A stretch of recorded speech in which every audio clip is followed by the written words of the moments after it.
ang labo ng ano natin. wala po sa antena yon sa amin talaga. Number 2, how about you? Do you sing? I sing eh. Oh, sapo lang What do you sing?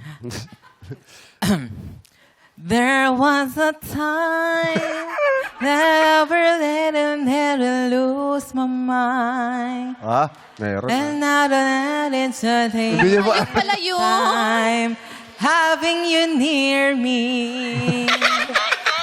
Holding you near Ano me. yun? Ba't ba? I want you to stay and never go away. Ba't ba na yung pisa? Ewan ko dyan, parang iba yung... Parang tumatalon-talon yung lyrics, no? Mami, ayun kasi uso ngayon. Ano yun? Wanting you. That is what you call mix and match. Mix and match.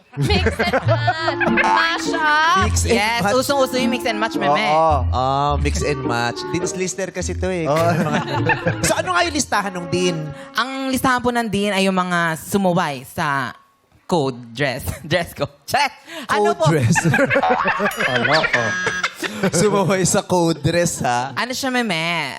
Legit na. Na? Dean's lister. So academic achiever ka? Nung fourth year lang po. Fourth year high school? Fourth year college, nung first, second, third, medyo saktuhan lang. Ano bang course mo? Theater po.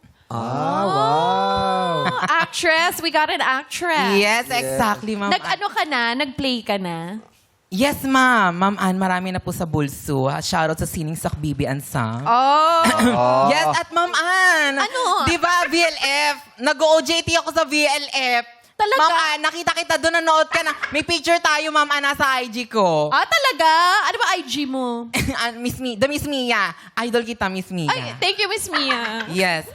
Ano yung VLF? Virgin Love Fest siya, meme. Ay, meme tuloy. Ma'am Ann.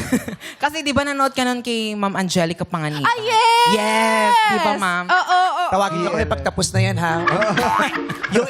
yung pinadeliver kong daing Hindi, na meme. natin. No, meme. Ayan. Pero nag-ano ka ba? Ikaw na mismo yung umaarta sa stage? Sa campus po namin, yes po. Number 3, nahihirapan sila mag-usap. Usog ka naman kasi doon. Sinisilip nila yung isa't isa eh. Ayun po, sa university, ganon. Ikaw number 7. Number 7. Seven? Para 7 yung tingin ko sa kanya. Ano?